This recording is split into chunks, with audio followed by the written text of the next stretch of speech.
odd as any other combination that he could possibly think of, right? So he picked the worst possible analogy. He picked Adolf Hitler and the head of, was it Benjamin Netanyahu or the president of Israel? Now, yes, it was a stupid analogy. He probably didn't, probably wasn't thinking.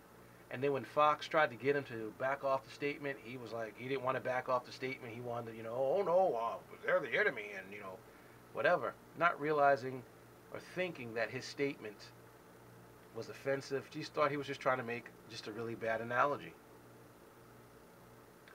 And then he apologizes for making the statement, right? And then the next day he's like, you know what? Screw ESPN. They basically are denying my free speech by taking what I said completely wrong and punishing me by taking off my music. Hank, come on. Fine if you're fed up with ESPN, fine if you're fed up doing those stupid Monday night promos, okay. But you can't win this argument. Because yes, you are free to say whatever you want, but free speech isn't free speech if it offends someone. And that's the problem that we have with that phrase. Because people think, well, I have free speech, I can say what I want to say. No, you can't say what you want to say. If it's offensive to someone, then it loses its power in terms of being free speech. So, you should have just kept your apology and left it at that. And now, we are no longer ready for some football with you. And speaking of microphones, Brett Favre needs to get away from a microphone. Brett Favre needs to just go retire, go hang out on his farm, go hunting with his buddies, and just stay out of the American public, please. Because no matter what he says,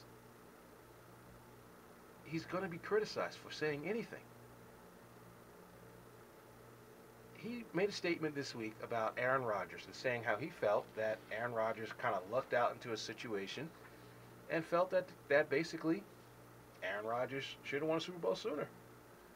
Now, those of you who don't know the context of the whole statement, basically a few years ago before the Packers got rid of Favre, Favre came out and said the team that he played on that went to the NFC Championship game when he threw the pick against the Giants to lose, he said it was the best team that he had, even better than the Super Bowl teams that he was on. So he believed all along that he's had great teams. And so therefore the teams after him, he felt they should be winning Super Bowls. But of course, we don't get that type of explanation. What we get is Brett Favre is sounding like sour grapes. He's bitter and jealous of Aaron Rodgers and this, that, and the other thing. Just go find some place to hide, Brett. Please. Please. I know what you're trying to say, but the public really doesn't really care. Okay? And we'll be back on 89.7 KLAS.